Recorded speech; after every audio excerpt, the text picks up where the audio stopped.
Welcome to Tales from the Fandom, a podcast that brings a special guest out of the multiverse and straight to you. And now your host, David Ginsburg. And welcome to Tales from the Fandom, the podcast that brings a special guest out of the multiverse and straight to you. And we continue to come back with guests returning from the past, this time alone. I am pleased to have Russ Moore of the Dumbgeons and Dragons podcast joining me for this month of January. Welcome back to the podcast, Russ. Thank you so much for having me, David. I'm just very happy to be here, scared that I'm alone, but it's great to be back. It is an absolute pleasure to have you. Not only, I think when we recorded the first time with the entire Dumbgeons crew, it was a monumental feat of time zone shenanigans because at the time you and Amy were in Korea, Tom and Carla were in Canada, but not in my time zone of the Eastern time zone. So it's like just making magic happen. First time I recorded with 4 different people at once. Amazing. Well, I'm glad it worked out for you, because sometimes when you get the 4 of us in front of some sort of interview setting, I mean, it kind of goes off the rails. I think it did for a little bit, but it is a good off the rails. It's not like, crash and burn. That's good. Yeah. Have Dumbgeons and Dragons on. They're kind of good off the rails. It's perfect. Yeah. There's your tagline for the future. Good off the rails. I'll write it down. And of course, I do have to thank you for coming and being a guest host a couple months ago. While I took my break, you had Travis and Kaitlin on, and they're always a great duo to interview and record with. Oh yeah, that was my pleasure. Yeah, Travis, I've known for quite a while, and Kaitlin, that was the first time I had a chance to talk to her. But yeah, they're wonderful people, and if you ever need me to talk to them again, gladly.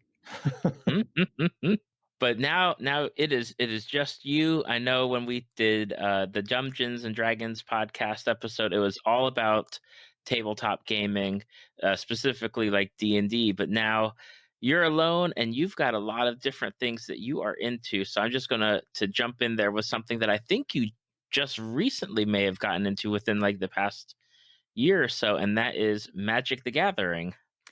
Yeah, I actually, speaking of Korea, got into it in Korea. The community that we were in is a very expat community, and there were a couple guys who were teaching over there, and we had a whole big gathering at our place, and one of the guys kind of cornered me. He's like, hey, you play Magic? And it was pretty much like that. And I said, well, no, I've always kind of wanted to try, because I having been into Dungeons and Dragons and all that, you see it, and it's very similar lore and all that sort of thing going on there. And so they took me under their wing, taught me the ropes, and then I was handily beating them. I wasn't beating them. They're much better players than I am, but no, they taught me, and then that kind of spurred this love of this game that I can now find very little time to play. It's very sad. I'm sure your wallet is happy, though. Yeah, Amy thinks so. Amy, for those that don't know, Amy's my wife, and she's also on the Dumbgeons podcast. And every time I'm like, oh, I want to build this new deck, she's like, yeah, about that. So I just buy a little, 1 card at a time and just kind of sneak it under the radar. There you go. That's always a good plan. I remember when I got into Magic, it was like 95, 96, like I think his 4th edition Magic had just come out, and it was like this new hot thing. And then I realized how much money I was spending on it, and I got out of it, and then I got back into it in college, and then I got out of it again, and I've been free of it. But for me, like, I was never a good Magic player. I just liked playing with people, but I love the artwork on the cards. Oh, you've just nailed it on the head with why I like to play it. It's like the people is first thing. That's why I play a lot of games that I play, because you get together with a whole bunch of people, but the art is just fantastic. And 95, so that probably would have been like Ice Age Kamigawa type sets that you were playing with, which the sets in and of themselves, I mean, people kind of scoff at because they weren't very well designed, but the art Mhm. behind them there's a lot of like real Asian inspired art and design put into them, and like each set is its own thing. Like, it's so good for that reason. Yeah, there's one set recently. I think it's I'm probably going to butcher the name. It like Ixalan, Yep. where it's like pirates and dinosaurs, and I Yeah. think something else, and it's like that like is that's my thing right there. I need to go find some of those cards just for the artwork. Oh man, yeah, they're it's not from that set, but and if I had camera on, I could probably show you. It was from the most recent Unchained set, and the unsets are not really legal in any format except draft. Like you can just buy them just to play with those cards specifically because they're bonkers cards. Like they don't work with any other mechanics outside of those sets alone. But I've got a big print of one of them. It's the Sword of Dungeons and Dragons that was in that set.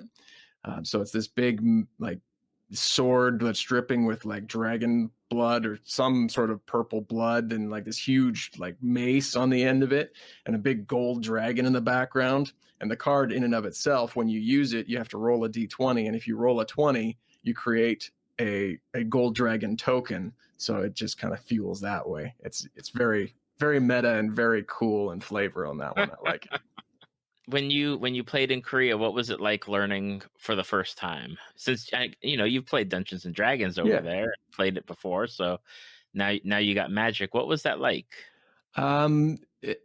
Getting into it, I mean, I played with the two teachers that were over there were English speaking, and you can buy English cards over there. So that way it wasn't too far off. However, the Korean cards were cheaper. So once you kind of figured out what cards you needed, you just had to memorize by the art which one it was. So yeah, I've got probably have 2 decks here now still that have like, I don't know, a third to half Korean cards. So whenever I pull them out at the local game store, people kind of look at them and they're like, you're going to have to explain that card as you play it. And having them back here, it's a little more work. Having them over there, it was okay because everybody could either read it or just memorized it because they knew what was going on. Oh my goodness. That yeah, I totally understand, because when I was in Japan, I'd stupidly, I don't know, I thought maybe people would play Dungeons and Dragons with me or Star Wars or something. Yeah. So I brought like 5 key role playing books and all my dice with me just in case. Yeah. Found the game store, and all of their role playing books, which was probably about 20, all were in Japanese. Nobody was really playing it because in Japan it's all about the card games there too. Like, Yeah. and obviously it's like Pokemon or whatever. Yeah, But Pokemon, they had Yu-Gi-Oh! And all that. Yeah. they have games that I've never even heard of, Yeah. and I just realized, yeah, playing Dungeons and Dragons over there wasn't going to happen at the time. Oh, that's too bad. Yeah. When sorry, I know you were in, and you've probably told me before, but when were you in Japan? 2004 to 2006. So Right. way back. It's like I can't believe it's been that long. It Yeah. just feels like yesterday. Pre-stable internet chat talk. So Yeah, pretty much. I could have seriously killed some online role playing during that time of downtime. yeah, I mean, that's the only, I don't want to say the only reason, but the main reason Dumbgeons is a thing is because of our ability to be able to talk back and forth while being in 2 separate countries on the other side of the world. So it's fortunate for us that we had that. But yeah, I could see the difficulties in not having that touch point. Now, with people that play Magic, generally you gear towards like a certain color or a certain play style. Do you feel that way, or do you play like just whatever? I like to try and play whatever. I don't know if you know the formats of Magic. I don't know how into it you are right now, but I play what's called Commander or EDH.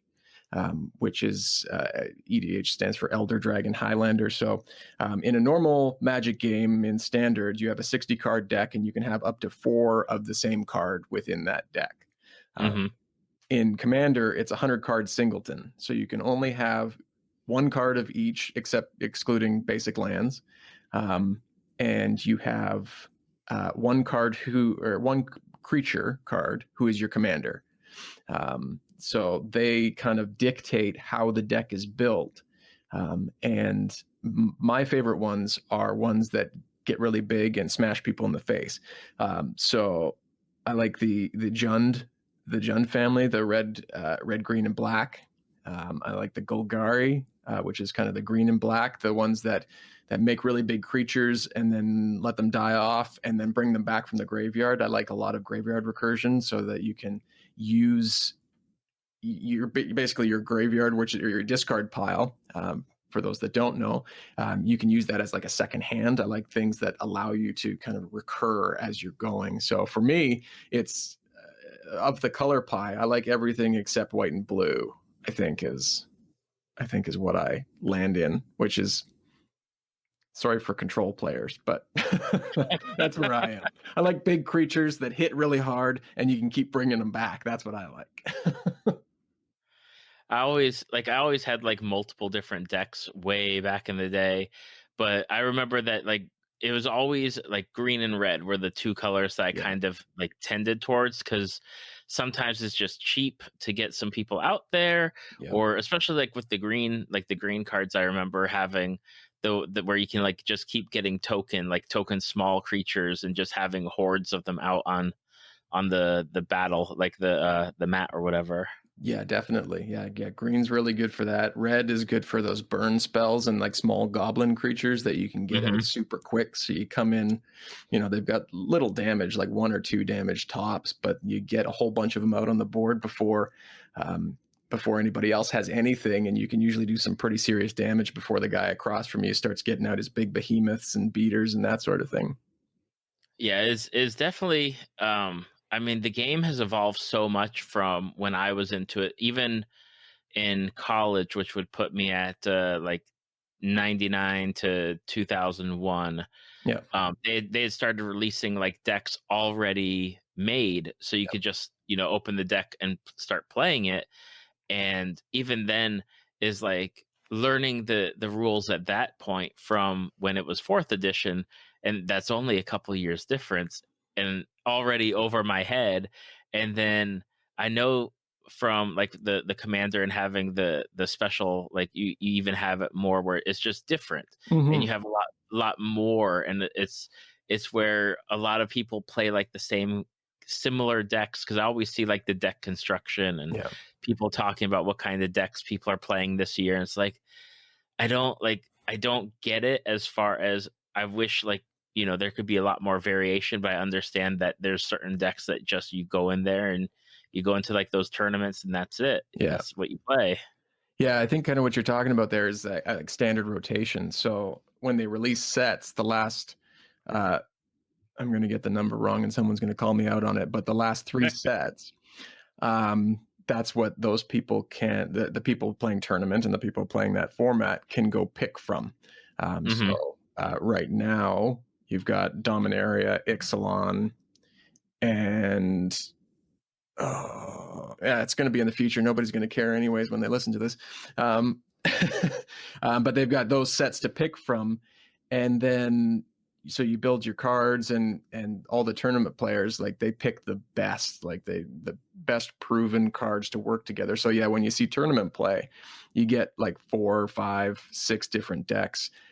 And that was really, not even 6 different decks, like sometimes only 3 or 4.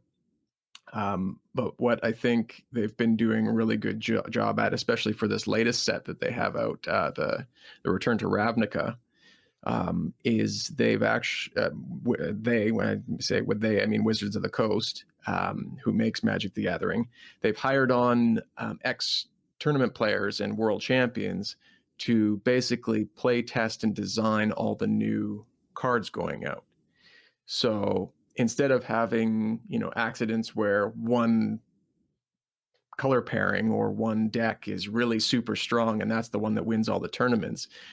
People are seeing a much broader compatibility and broader equal level that so you can get 4 or 5 different really good sets, and then you can build within them, and they all have a good chance. Even the colors that don't usually make it in because they're just not as strong, they have a much better chance. So they've done a really good job at kind of broadening what you can do at least at a competitive level, or at least I like to play. If you like to play white, now you have a chance to actually win with that color, whereas before you might not have, depending on the set. Absolutely. And I definitely, between Magic and with like Dungeons and Dragons, since they're both under Wizards banner, it's definitely nice to see like the different hirings that they're doing across the board on both sides, where it's like you're bringing in people that have been supporting the game as just individuals or as consumers or as players, and now you're bringing them in to help consult with like as you said with Magic, like doing card creation or play testing and making sure that things are happening, and like with Dungeons and Dragons getting involved, so that way it's a kind of like a broader pool of people that you wouldn't normally think that they would just hire people that have been just players. Like in my wildest dreams would I ever think like, oh yeah, Wizards is going to totally reach out to me and like ask my opinion, because they've got a bajillion people that are super smart about that. But it's what they've been doing is just bringing all these people in the community to kind of help shape the direction, and that's really cool. Like one of the things that I'm really enjoying about that. Yeah, it's definitely super cool. Like it's not to change topics here, but yeah, Dungeons and Dragons I'm very ingrained in it, but it's super cool, and it's super smart on their part, because they have this whole community and this whole industry in and of itself, being podcasts and streams that are playing their games, and they have this huge following. And now and like you said, they're bringing them in. So like the podcast things that they do, the podcast of Foes and the podcast of Waterdeep, where they're essentially play testing in a controlled environment, saying, these podcasts here, you guys play through this and create a story and show people what they can do with it. So it's like it's a demo for the game within a community that people are already into and trusting and love.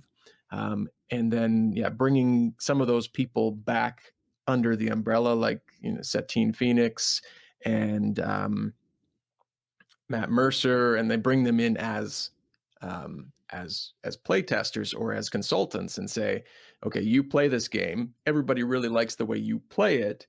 Let's design this so that it's, fits within your style, or where do you see this could go, which is really, really cool. And again, really smart for them to make a whole bunch of money off of it. But Wizards, come find me. I'll help you out. Just let me know. Absolutely. Getting away from Magic, and we'll be back to Dungeons and Dragons later. Yeah. But getting away from Magic, another of the things that you're into is Marvel. Yes, sir. Now, has that been a long time? Like, since you're a kidlet running around, getting comics or watching things like, the animated shows on TV? Yeah. Like, basically since as long as I remember, I think I've been into comics and Marvel specifically, and more specifically Spider-Man was like my first superhero love, I guess you could say. I remember as I don't know how old I was, maybe 5 or 6. My parents had a friend who was also very into Spider-Man, and he came over for like friends and family dinner and that sort of thing, and we would compare like Spider-Man things we had. So I'd pull out my wallet and he'd pull out his t-shirt, and we'd go back and forth with toys and stuff. And then one day he came over, and I was, again, probably like 7 or 8, and he got a Spider-Man tattoo, and he pulled that out, and I was like, wow, God, can't compete with that yet. You've bested an 8-year-old. Way to go, bud. Now, what was it about Spider-Man? Because I know, people get into the certain ones like Spider-Man. Like, there's always the ones like Spider-Man or Batman, Superman, Captain America. What was it for you? I mean, you were young, but if you remember, like Yeah. maybe why you got into Spider-Man, or Yeah, I mean, I probably didn't recognize it until later why I liked him, but the reason that I like him now, and I mean, I can probably equate it the same way, is that Spider-Man to me is one of is a flawed hero in that he's just like anybody else. He's he starts out as a kid and he gets these powers, and then dons this mask and goes out and tries to do good. And throughout, I mean, there's a lot of the more mainstream movies and stuff. Some of them have got it really right, and some of them have got it kind of far off in terms of the characters that I see, anyways. But Spider-Man, when you look at him, because of the mask and because he's not Captain America, he's not the big burly guy. He could be anyone, Mhm. and he does it because he chooses to do it, not necessarily because he's been gifted these powers, but he wasn't part of like some sort of government experimentation. It just happened, and it's really it's inspiring. I think is what it more is than anything, that a kid growing up could, in theory, in a fantasy parallel world, go out and do this awesome stuff. And I mean, they can do it of their own accord. They don't need to have a mask and have superpowers. And that's kind of the thing too, is it says, okay, well, you can be you kid, you can be Spider-Man. You don't need to have the powers. You just have to go out and choose to do good things. And that's, I think, to me, what I like the most about him. So Spider-Man is your jam. Yeah. Were you have you like collected the Spider-Man comics? Are you more Spider-Man animated, Spider-Man movie, Yeah. Spider-Man video game? I I've kind of come in and out of the comics there. I'm currently in an out phase right now. But the comics are, I really like the comics because, I mean, they stay truest to the character most often. The movies, I really love some of them. Um, you probably know which ones I'm talking about when I say some of them.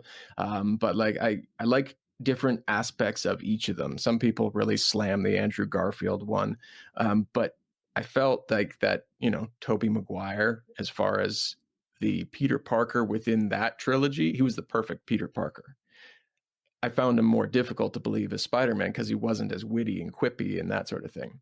Whereas Andrew Garfield had that super witty, quippy thing down. He was a great Spider-Man, but he was too cool to be Peter Parker. Mhm. So I feel like the new one with Tom Holland, I think they've struck such a good balance. And I mean, it could be because, Marvel has their hands all over it now, so they have a better feel of the character, and Sony does not. Sorry, Sony, don't call me. But yeah, the movies are awesome. The TV shows, the ones like I've watched pretty much all of the iterations of Spider-Man. The 60s are, they're really cool, but they're super campy. The 90s one is where it's at, and I've watched that series, I don't know, 3 or 4 times all the way through. It's a really cool series that kind of delved into, it delved into like the Spider-Verse and the clones and all that sort of cool stuff that comes along with Spider-Man as he goes through his whole, well, I guess, university years at that point, within that one. And then even some of the newer ones, where they're a little more in, I don't want to say anime in style, but they have kind of that feel to them as far as the animation goes.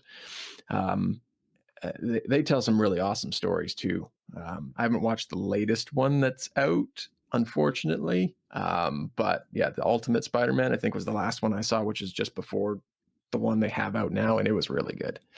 So to answer your question in a long, drawn out fashion, all things, all things Spider-Man are really All good, things and people Spider-Man. should check them all out.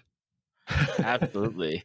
And it's incredible because I remember when they announced like the Into the Spider-Verse movie Yeah, that's out now, and I haven't seen it, and I'm really I haven't upset that yet I either. haven't seen it yet. I think I'm gonna go see it tomorrow. I was hoping I'd see it before we talked, but I didn't. I didn't. I failed. Yeah, it was on our agenda for Christmas break with the kids, Yeah, but just time did not was not on our side. And then of course when it's like all five of us going, it's a minimum of like $50 just to get in to see it, right. and Yeah, then food on top of that sometimes it's an can. expensive night. It is. Yeah, but I remember when they announced it, and I was like, "They're making an animated Spider-Man movie? Like, that's gonna be, like, the worst thing ever." And then they started, like, talking about the story, and what was really cool is that the Into the Spider-Verse, I had read the comics that it's kind of based off Yeah, of a couple years ago, and I was like, "That's really cool." And I love Miles Morales and I love Spider-Gwen, yeah. and I'm really keen to see like how it translates, and I've heard only good things. Uh, Likewise, yeah. I've talked to a lot of people who've kind of like shunned me for not going to see it, and yeah, all the characters that they've brought in, like everybody's for a long time has really wanted a Miles Morales, and there's a mention kind of his character within the new one, um, Yep. but yeah, to make him the focal point, Peter Parker's kind of the old grizzled one at this point, and then to bring in all these other characters from all these other comic books, like Spider Ham. Like, who would have thought Yep. that he would have been in a well done major motion picture, right? Like, but yeah, he's like, it's going way back, and it sounds like they're doing a really good job of like sticking true to all these characters and bringing them together in such a cool way. Yeah, I was the same. It was like, you want all these animated things to do well, and then I'm biased. I always look at them through rose-colored glasses because I love them so much. But the fact that it's done so well for an animated film, like they picked a really good time for it to come out, but I think it probably will do as well as some of the bigger name pictures that it could go up against, right? Absolutely. And I think it just we're recording this on the 10th. I think last week they had, or last weekend they had the it's either the Golden Globes or the Emmys. I can never It's remember the which one it is. And Globes, and, I and it think. picked Yeah, up the best animated picture. yeah, it's so cool. Look at Spider-Man. That's probably Peter Porker and Spider Ham that really brought that game up. I remember seeing an interview with the guy who did the voice for him, and they brought him in, I guess John Mulaney, I think it is, hmm and they brought him. He was saying they brought him in. They didn't tell him what he was doing. Just basically gave him some lines. Said you're, as they brought him in, they like, you're playing a pig who's got these superpowers.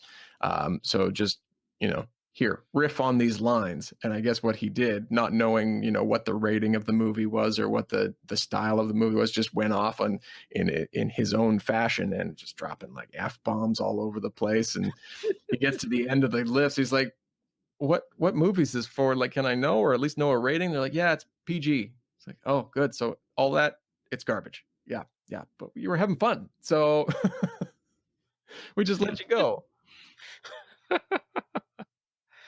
It's amazing with like the voice acting when they do movies like that, and they just tell you how much is just left like recorded but unusable. I remember that, like, talking like Robin Williams whenever he was doing Genie for Disney, it's just like how much material they had, but they can't use everything. Yep. You only have so much time. Like, an animated film, like 90 minutes max is what you're cut off at. And yeah, voice actors like Robin Williams, like they just go. And it's him especially is like, they brought him into the studio and said, here's the framework. Just go. We'll animate around you, basically. hmm And yeah, he led the way for a lot of these voice actors who who now, makes so much money doing it. Whereas before it was like, the prince and the princesses, and then the genie comes in. It's like, wow, you can have Jack Nicholson in a kids movie and still have it do really well because it's hilarious for both kids and adults. Exactly. And now there's just so much, there's so much demand for people doing voiceover, voice acting work with all the stuff that's out now. I mean, not only, animated pictures, but video games and even just like podcast projects and streaming stuff and all sorts of stuff. Oh, definitely. Yeah, it's everywhere.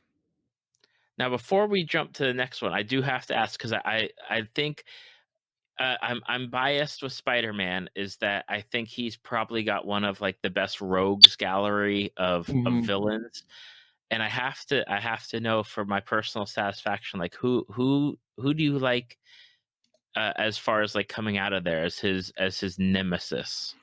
Oh, his nemesis. Well, I mean, there's so many to pick from. That's the thing. Is like one of probably like the best is. Dude, I didn't prep for this. It's got to be. I don't know. I'd say probably Green Goblin, but not the Willem Dafoe Green Goblin, where like Willem Dafoe was a perfect choice for that, but they should have put him in like face paint. They shouldn't have put him behind the mask, because I think the Green Goblin and, kind of intern Hobgoblin, and like the Green Goblin specifically is, to me, Batman to Joker, right? Like just absolutely insane, but also has, being, this powerful businessman in his own day-to-day persona, has all this power and control over, not even control over Peter Parker, but he was very influential within Peter Parker's life because of Harry Osborn and that sort of thing. But yeah, Green Goblin's got to be one of the best pulls from the Spider-Man villains gallery. But yeah, there's a lot of really cool and really just fun characters, which is kind of a shame why it's still locked up at Sony. Not that I'm bitter about that or anything, but like I have any control over it or care. I'm at least happy that Sony is kind of like splitting duties with the Spider-Man itself with Marvel, and having them kind of like share the load on that, because you can definitely tell, Marvel, when Marvel got their hands on, it's like, okay, let's do X, Y, and Z. Yeah. Instead of just, here comes another Spider-Man movie, here comes another one. Well, and that was it. It's like they rebooted it right after the Spider-Man 3, and then they told the same story, and it was so unnecessary. Everybody knew it. Like even the people who didn't know, they knew Spider-Man, but they didn't know his backstory. It's like, well, the Tobey Maguire one detailed it. They should have just came in like they did with Tom Holland and just said, okay, he's got powers. Now this is him figuring it out. We don't need to show you Uncle Ben dying in the street again. We don't need to, go into all of that stuff. Him figuring out that he's got the powers, just he's got it. Now he's in it. Now he's going to be part of the Avengers, or what's the next step? And that was really cool way that they finally decided to do that with the new one.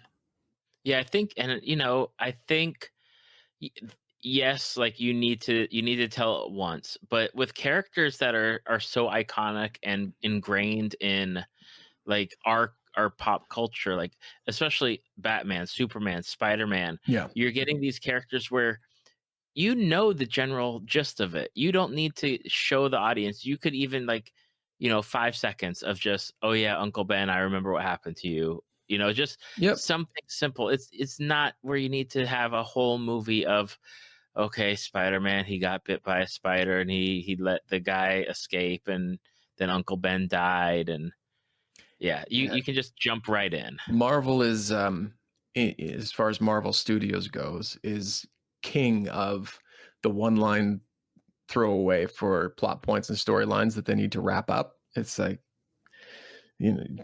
where did Loki go during this? Thor says he, just one quick line, and it's like, okay, well, that's wrapped up and done. Let's move on. Like they don't need to waste time redoing story after story after story. And Batman, even Batman is kind of, a little bit jealous of that. I'm not a little bit. He's very jealous of that. Like Batman versus Superman, and it's like, your mom's Martha, my mom's Martha. We're friends now. It's like, come on. Oh my goodness. I could go on for a little bit. I will admit that like of the DC movies, the only one I've watched is Wonder Woman. Because I'm not a fan of Superman at all. I'm casually interested in Batman, but not much. So it's like I don't need to see them, and then I hear the stories, and it's the same thing that I've said on multiple times is I want DC to do well because there are characters that they have that I'd love to see movies of, but I need them to stop doing whatever they're doing. And I know I mentioned it on the previous episode with Justin Zenger of the Zeng This podcast. Shout out Zeng This. Is that they need to stop announcing like 30 different projects and get a few wins under their belt, like Wonder Woman, and I believe Aquaman is I would consider a win. It's doing well in the theater. Right. Yeah. But they need to stop saying, okay, here's our slate of 30 movies. It's like maybe tone it down a little bit, because even Marvel wasn't crazy at the beginning. They're like, okay, we got we had Hulk, Iron Man, Thor, Captain America, and then they did it again, and then they had the Avengers. It's like, just chill for a little bit. Yeah, I think they saw what Marvel was doing and realized they needed to play catch up, and basically you took whatever framework they saw from their movie releases and all that sort of stuff and just kind of carbon copied it, which definitely wasn't the right thing to do. Like, like you said, Marvel built up from the ground, made people care about characters that nobody had really cared about before. Like Iron Man was like a B or C hero before they came into it. And then made people care about them, put really good acting and story writing and all that behind it, and then went forward with, they might have had their 20-year plan behind closed doors, but they didn't announce it really until after the first Avengers and said, okay, well, now we've got a slate. You like this, just wait. Here comes a whole ton more of stuff that you're going to love.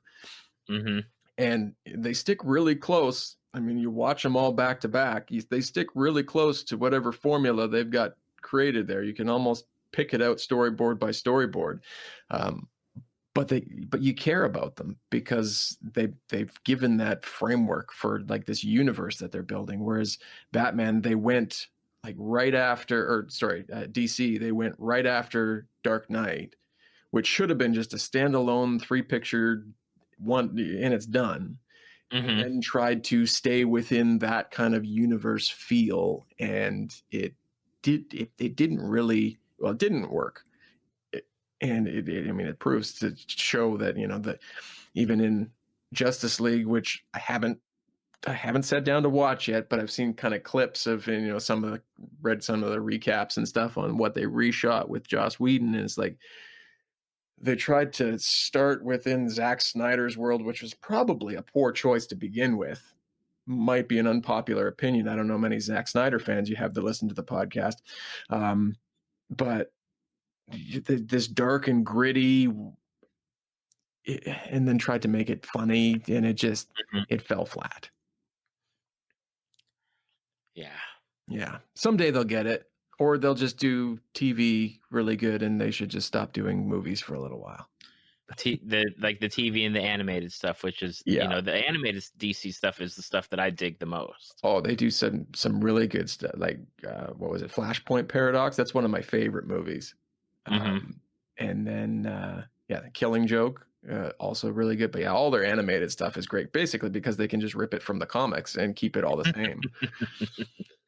Exactly. Yeah. The next thing that you're into, as we get closer and closer to talking Dungeons and Dragons, but I'm sure there'll be some feel of that in this next topic, and it's something that I'm super psyched to talk about because my kids are finally getting into to more games that are thinking games and doing stuff games, and it's not just like simple Monopoly or whatever, but board games is something that has been around, board games. Yeah, we play board games all the time as kids, but now there's such a wide variety of games of all different styles and play styles and German games, and you get like these other games with like lots of figures and dice and everything. So you say that you're into board games, and I need to know like what board games are you into right now? Oh, so many. Again, it's something that kind of crosses over into like the role, a bit of the role playing, but also not, because you mentioned your kids are getting older, and now they can play some more involved games, and uh, like that's one of the things that Amy and I and our daughter Addison, we like to do is we sit down and we play, like while we're eating breakfast every morning, we play card games, and when we get home, we play a game with either with or after dinner, depending on what we're eating. If you're having tacos, you wait so you don't wreck the game. Um, but yeah, there's lots of games that I could probably list off, but the ones I've been playing kind of the most are um, like Ticket to Ride is a really good one. Hmm. Carcassonne, um, and what else? Betrayal at House on the Hill is one that I would like to play more. I don't know if you know it. I do know it, and I'll actually circle back as you finish your list. Sure. There's one that we just got for Christmas, called Dungeon Mayhem, which is from D&D and Wizards of the Coast, but it's a card-based game. So they've got 4 pre-built decks. Each has its own class. So there's a paladin and a wizard and a barbarian and a rogue. And you just basically deal quick damage. It's like a toned down version of Magic the Gathering, even. And that's the one we've been playing the most lately, just the 3 of us. And it's a super fun game, like really quick. Like each game lasts tops 10 minutes. And my daughter, who's turning 6 on Saturday, as this is recorded, she gets it, like, because it's all pictograms, and as soon as she knows which ones, the blades are damaged and the hearts are healing, and as soon as she knows that, she kicks our butts most of the time. But yeah, those are some of the ones that I've been playing. And there's another one that I don't think anybody's going to find, probably because it's been out of print for the last 30 years, but it's called Pole Economy. You mentioned Monopoly, but it's kind of the Canadian version of Monopoly, and not just like Monopoly Canada, but one person is the prime minister, and you have to roll for elections, and there's inflation that goes up, and you buy businesses and advertisements, and you go around the board and you try and get people to land on your stuff, and it's a fun one too. Oh, that sounds interesting. I've never heard of it, but Not many people that have. Yeah, it's one my parents had growing up that we played, like major holidays when family came over and that sort of thing, and then moved out. My parents, moved out to Vancouver Island. I moved down to Lethbridge, and I really wanted to play it. So Amy tracked it down on like eBay, found this Mhm. found this old box of it that still managed to have all of the pieces still in it. But yeah, it came, and I unwrapped it, and it's like this. I was like, "Did you steal this from mom and dad? Like, what are you doing?" But she, tracked down this old out of print game on eBay. So internet, very cool for finding old games that you loved growing up but can't find anywhere. Absolutely. Now, I'll start with Dungeon Mayhem because Mhm. I've seen the artwork, and I really like the art on the cards. Yeah. As far as gameplay goes, like what's it like as far as you said it's kind of close to Magic? Are you like pulling you like mana, or No, how do you I'm play? not even kind of that far. Like, I guess I say it's kind of close to Magic because every card game now is kind of some iteration of Magic. But so Mhm. yeah, there's the 4 classes, and everybody gets their own deck, and then you have a health point tracker. So you start with 10 health, and then youngest person goes first, and you start dealing damage. So there's cards that will deal damage, heal points, act as shields, or allow you to play more cards. So you play basically as many cards as you can, trying to damage everybody else or save yourself.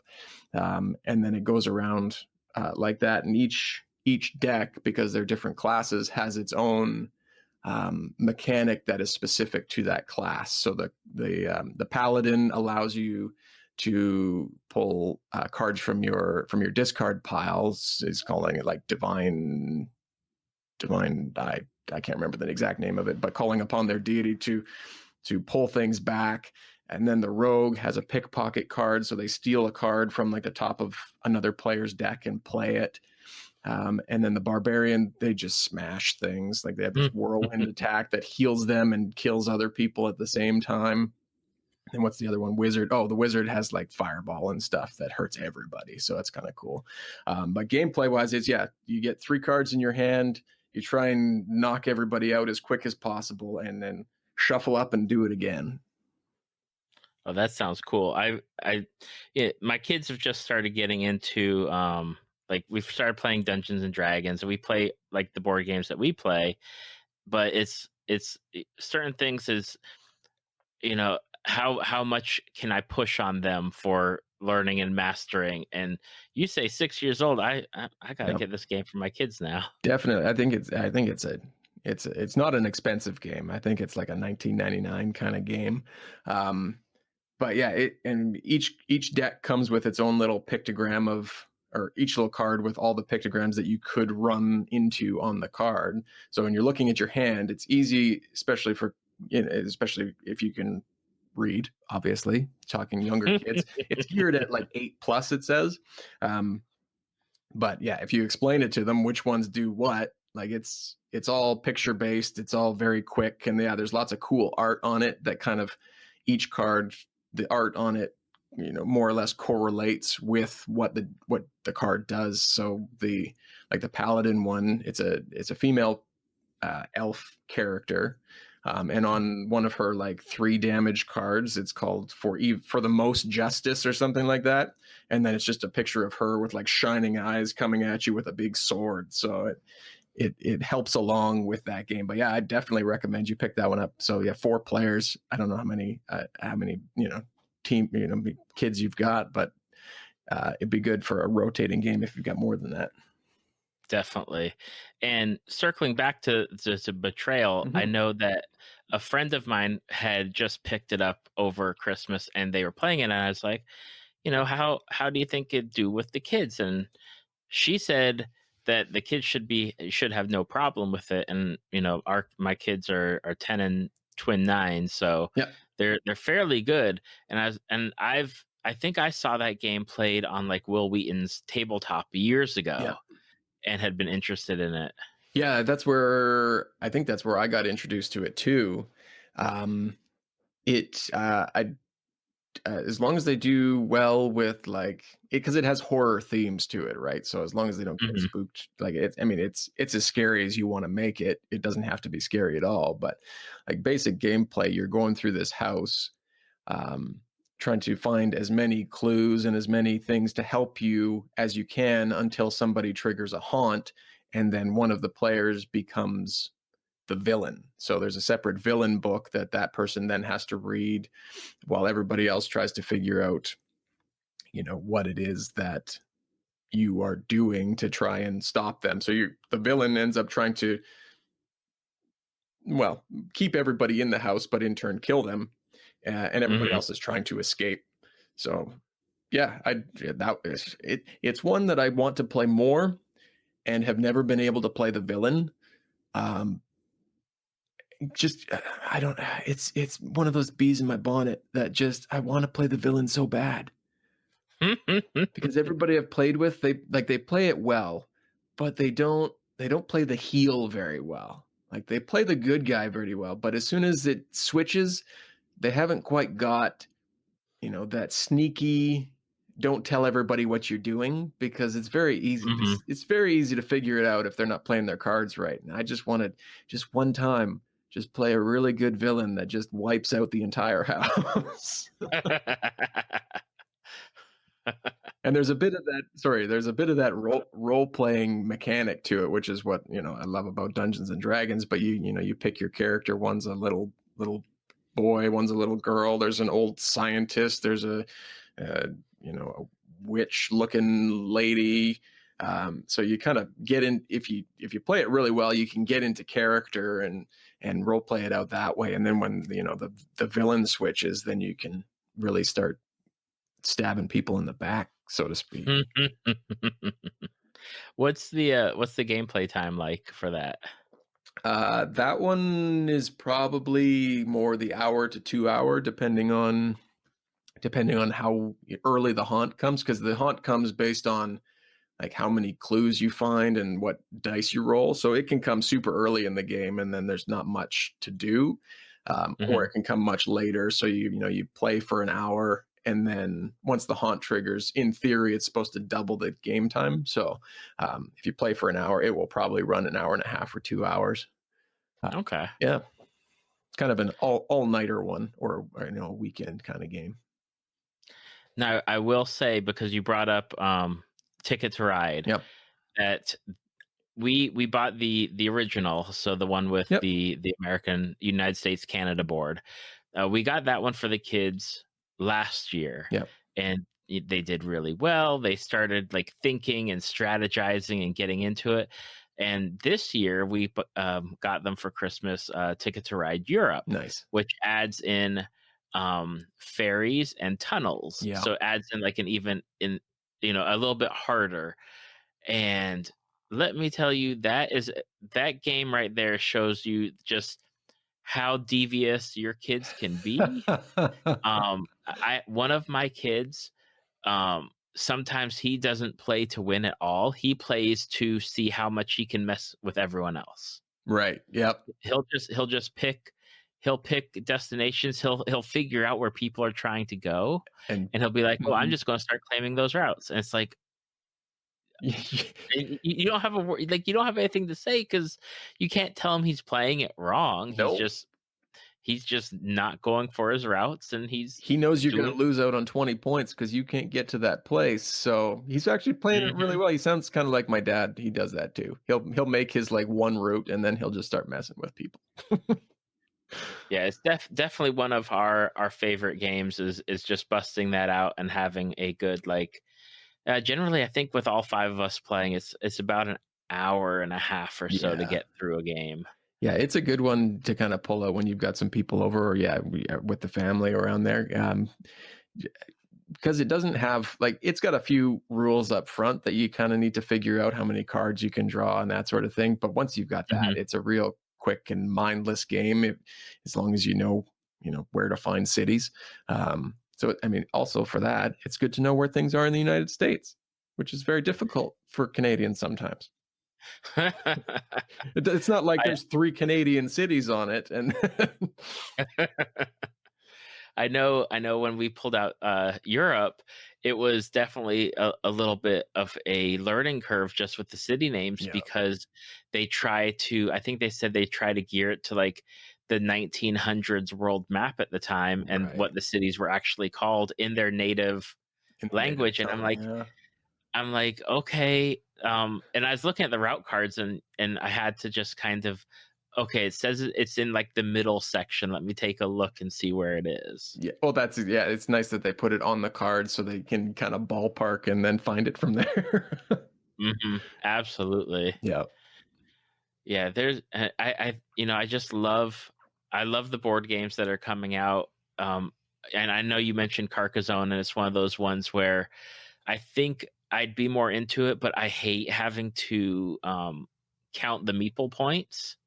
Oh yeah. And okay, you got this many points, and who's the farmer that is getting all the stuff, and like that's the one thing that I kind of shy away from. But I know that they have versions on like Xbox or PlayStation or even mobile phone now where you can play it, and it's like, I think having a computer helped me on that one. Definitely. Yeah, that's one of the things I really like about it, is I try and get the highest score. I think I don't know, I don't want to quote myself here, but I think I've got like upwards of like 160 points in a single round, which is like wrapping the board. No, I've probably wrapped the board 2 or 3 times. Yeah. So yeah. But yeah, it's for us, it's one of those, there's so many expansion packs. It's kind of like Catan. You can get so many different expansions and build the game Yep. however you want it to. One we have that that Addison really likes to play is the Princess and the Dragon, because you can get the princess to protect you, and then the dragon comes through and decimates everybody around you. um, but again, yeah, it's like it's a simple one to just sit down, teach a few people, and play, because all you have to do is draw the tile, place the tile, decide if there's a guy going in it, and then once that feature's finished, then you tally up the points. So I like those games that kind of take a little while, kind of the hour to 2 hour mark, that can kind of fill an evening that you can talk while doing. Yep. Yeah, always a winner game. But yeah, there are a lot of new ones coming out, and the Kickstarter specifically is really cool for that. I've got a couple on order that should be here pretty soon that are going to be pretty good, I think. Yeah, that's always my downfall. In fact, I had to stop myself recently with Kickstarter again, because I was getting to the point where I would just back things because I'm like, oh, that sounds cool, and I'll back for the PDF. Right. Especially with like tabletop games, and it's like, I'm backing, and that's cool, and I will never read this PDF, and I will never get to play this game. So I've now said that if I don't want it for the price of like the actual book being on my shelf, Yeah, or the game, like the board game, then I can't back it anymore. definitely. Yeah, I haven't gone that far down the Kickstarter trap where I've had to cut myself off. But yeah, I've got just before Christmas there, I got the first one that I'd done last year, and it was a new Monsters Guide, Fey Wild from Kwood Publishing. But yeah, I got that, and it's a super cool book. But it's something that I will use in my day-to-day life and game playing and that sort of thing. There are a couple, but yeah, it's the same thing. It's like I even the PDFs that I've bought, I think I used like once. I just find it very difficult to read a PDF or like a digital book. I like to physically have it and be able to thumb through it and to and back different sections. And yeah, the games that I've got, made sure that there was like a physical edition of them that is being shipped to me, not just a digital version of it. Absolutely. And now here we are, time for self-promotion, time to talk about what we talked about. Almost, I actually looked it up that you guys were episode 80. Yeah. Back October 23rd, 2017. Your best episode, probably, which is why you've remembered it so well. Exactly. Yeah. Not that I have any notes at all on my computer. I had all of you for Dumbgeons and Dragons. Now you're back. How is Dumbgeons and Dragons doing? What's going on with the podcast? What else are you up to? What is happening? Oh man, Dumbgeons. Yeah, from when we were in Korea, Dumbgeons has come, in my eyes, a long way. Like when we talked, like we were kind of in our infancy. I can't remember what episode we were on, but it was very early. And now, so many months later, years, it seems, we're coming to the end. Like when does this episode come out? Like next week, maybe. Oh, perfect. Yeah. We're getting close to the end of our first season, for lack of a better term. It's going to be almost 100 episode season. But yeah, so far Dumbgeons, we've been playing through the Rise of Tiamat module.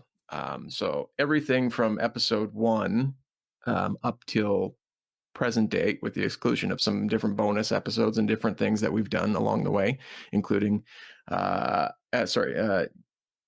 different things that we've done along the way, has all been based within the Rise of Tiamat module. So and that's kind of been a hiccup. If you're playing through Rise of Tiamat at your own game table, maybe wait. But as soon as we get to that final battle, which we as players are ramping up for, kind of behind the scenes, trying to figure out how the mechanics are going to work of this massive scale battle, and they're stopping, hopefully, Tiamat. That's what they're hoping anyways. Either way.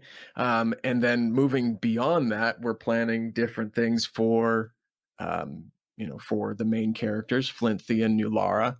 And we're actually looking at bringing in some new characters. So while we're not treating it as season 1, season 2, there will be a clean break where we can say, if you want to start from the beginning, you can start at episode 1, or you can start at episode 87 or whatever the episode happens to be that is next, where we'll have kind of the post Rise of Tiamat stuff start, which we were after Rise of Tiamat.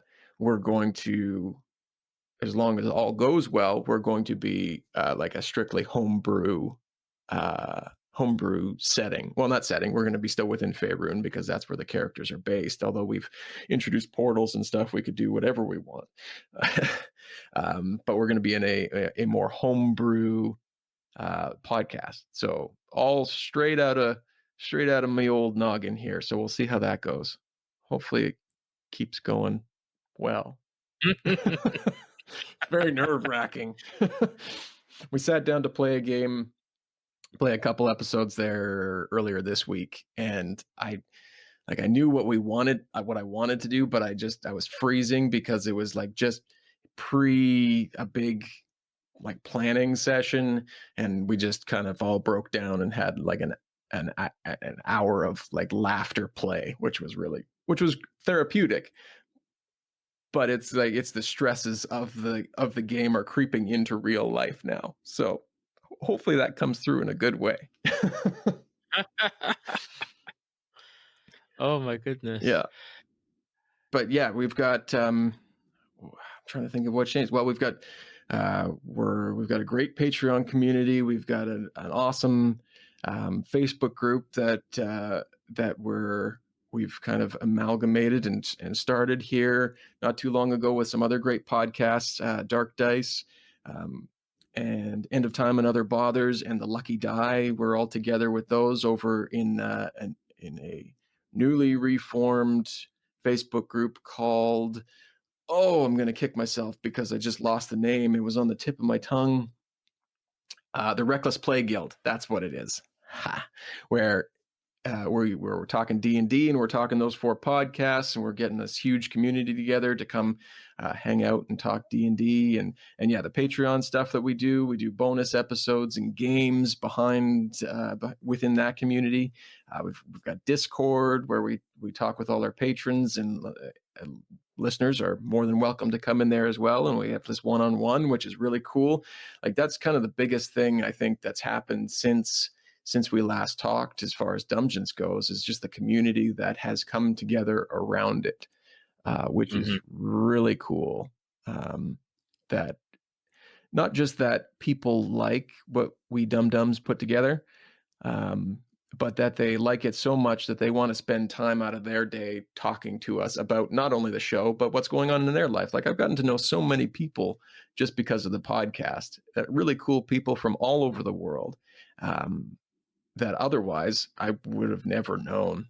So podcasting is really cool that way. It is. It's definitely been, and especially with when I started and when I started getting into like listening to D&D podcasts, the evolution from just listening, like, okay, I'm listening to this D&D podcast, and then a community forms around that D&D podcast. Yeah. And then it continues to grow, and you have people making fan art of your podcast, and you have these great discussions in Discord, which it's the one thing that I can't get a handle on right now. Is it just moves so fast. Yeah. There's so many groups, and everyone's got a Discord, and everyone's I can't handle it. It's way too much, but it's cool because you get to have like that interaction. It's almost like it's the way message boards used to be, Yeah. but I guess on an easier level now. I don't know, but yeah, Discord was something that scared me for a long time because I jumped in, like I'm in,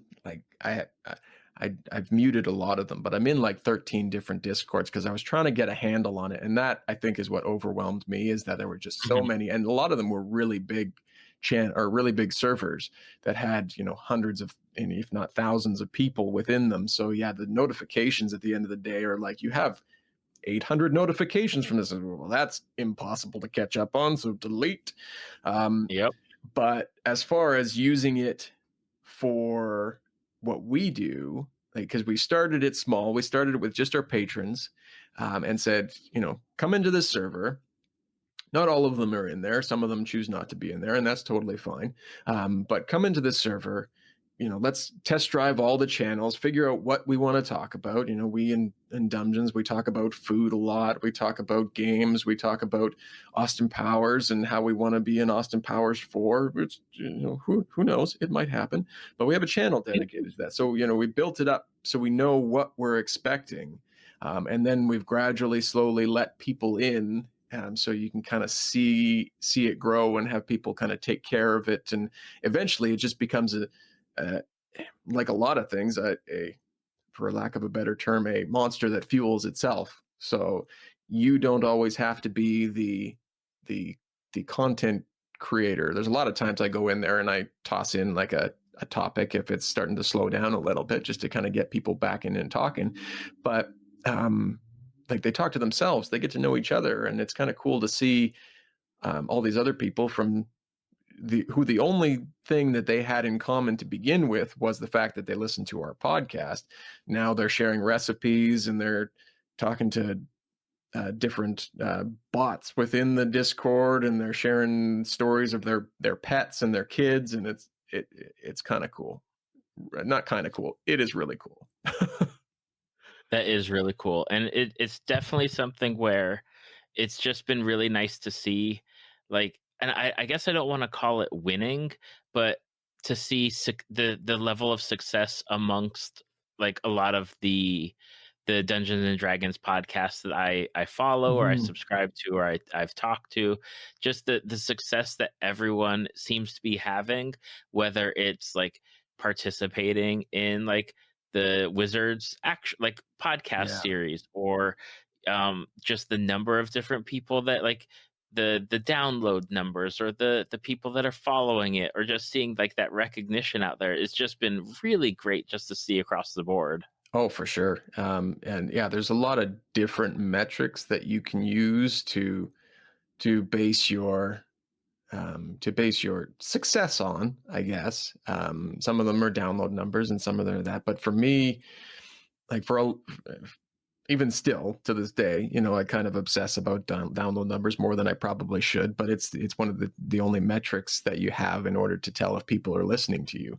But the other thing, like the main thing is lately is just the people who you talk to, like who you release an episode, and like an hour later after they're done listening to their episode, they're popping in quotes from it already. And you're like, A, I forgot we said that, but B, thank you for, saying that you liked that part of it, or they pick out different plot lines and stories and characters that they latch on to. And some of them ask for things like, they ask for specific art from characters that they want to put on a t-shirt that they want to buy from us. I'm like, okay, well, you're telling me how to take your money now. You realize that. Now, how did the new Facebook group come about? Because even I was like, hey, there's like things going on here besides Dungeons and Dragons. So how did you and the others like come together? It was kind of all driven by Travis, actually, largely. He runs Dark Dice podcast, which is in its first season now. They've just released their first couple episodes. And he is the DM. And as far as the timeline goes, I'm going to be in season 2 of that show. So he, and then Hem Cleveland, who runs the Lucky Die podcast, is in the first season. And then Sean Howard, who runs The End of Time and Other Bothers, as well as Alba Salix, he is in the second season with me. So we play together. And then we each run our own shows, own actual plays. So as he was kind of starting up his own social feed, as Dark Dice was getting launched, because his podcast is kind of the baby between all 4 of ours. I think Dumbgeons has been around for the longest. He's like, we each have 4 moderately successful to non-existent Facebook groups. Let's pool our resources under the guise that, we're all part of Dark Dice, and then we all have our own things going on, and join this group and bring all 4 communities together who are all sharing in tabletop RPGs and Dungeons and Dragons, and see if we can't build a bigger community that way. And so we, all 4 of us were like, yeah, bigger community, a quarter of the work, sign me up. Which so far it has, I don't know if it's turned out to be a quarter of the work, but eventually, someday, we'll get to be a quarter of the work. That's those things, you try and do things that'll take less time, and they always inevitably taking up a little more time at first to set up. Exactly. Yeah. And besides Dumbgeons, and I know you mentioned Dark Dice for the second season. Yep. Do you have anything else in the works that you can announce, or is that it for right now? Yeah, Dumbgeons main, Dark Dice second season. I've done work and I'm doing work continually for one of Travis's other podcasts, the Liberty Podcast. And so there's some stuff coming up in, I don't know when it comes out, but there's some stuff coming up there that I'll be part of. And what else? I was part of the Broadswords for as spot character on their first season. They're just launching their second season. I haven't heard if I'm going to be part of it, but they're in a different world right now, so probably not. Okay. But yeah, otherwise, this will be out probably before PodCon, but we're going to PodCon. All 4 of us are getting together there. So if it does come out before PodCon, hopefully we see you there. If it comes out after, hopefully we saw you there.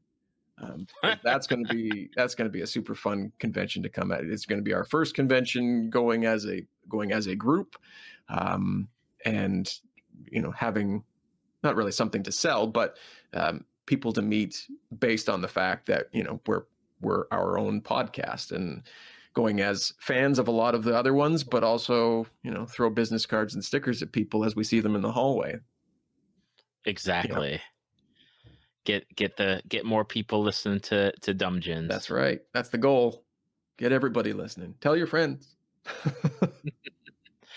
Now, for people who have listened to this episode and they want to find you on social media or find Dumbgeons and Dragons, what are the best places to do so? Where can they go to find you or listen?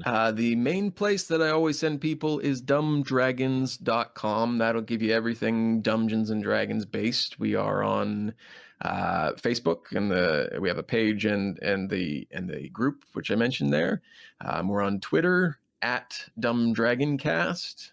We're on Instagram. Pretty sure it's at dumbdragoncast. I'm not very successful on Instagram, so I'm sorry. If you're on Instagram, you follow us and I haven't been very active. That's my bad. On Twitter as well, you can follow me specifically at Russ D Moore. That's Moore with 1 O. Or you can send us an email, dumbdragonpodcast@gmail.com. But the main place is the website, dumbdragons.com, and you can find all of our social links, all of our download links, all of our Patreon stuff. If you're so inclined, if you listen to us and you enjoy us, we invite you to come over there. But it's definitely not a necessity. It's just an extra community to be part of. Absolutely, and you guys do send some really cool stuff off of your Patreon. I know that I think I've got a Dumbgeons and Dragons notebook over. I think it's in one of my desk drawers somewhere. Yes, and thank you for being a patron, David. We really appreciate you. It is my pleasure. And it has been my pleasure to have you on as a guest. And all of the links that Russ has mentioned, including Instagram, will be in the show notes. I'm sorry, Instagram. As well as links to episode 80 when the entire Dumbgeons and Dragons crew was on to begin with, and the link to when Russ was so kind to be a guest host and have Travis Vengroff and Kaitlin Statz as guests during a break that I took. So if you enjoyed this, please go give Dumbgeons and Dragons a listen, and of course check out Dark Dice and the Facebook group, because I do love the Facebook group. And there was actually a discussion topic that I need to circle back to and make a comment on about 2019's Dungeons and Dragons possible offerings this year. So many good things that are speculated to be coming out. Looking forward to it. Not Spelljammer, but maybe. I mean, it's still a possibility. You never know. It's just like it's just like I remember when they. Oh, I remember I was on Twitter and I started getting like just blowing up with the hashtag of Eberron when Eberron was announced. I was like, oh my gosh, dreams are coming true. Yeah, it's good. I think it's going to be a good year. I think they've got a good formula down to take all my money, and they're going to have it. But Russ, I want to say thank you for coming back and being a guest all alone and spending this time hanging out with me. Hey, thank you, David. I'm always happy to be here. I love talking to you, and I love what you do. You're doing a great job. So thank you for having me. Thank you for listening to Tales from the Fandom. Subscribe to us on iTunes or your podcast app of choice. Follow us on Facebook at www.facebook.com/Tales from the Fandom to see photos, links, leave feedback, and check out upcoming guests. If you'd like to be a guest, email David at talesfromthefandom@gmail.com.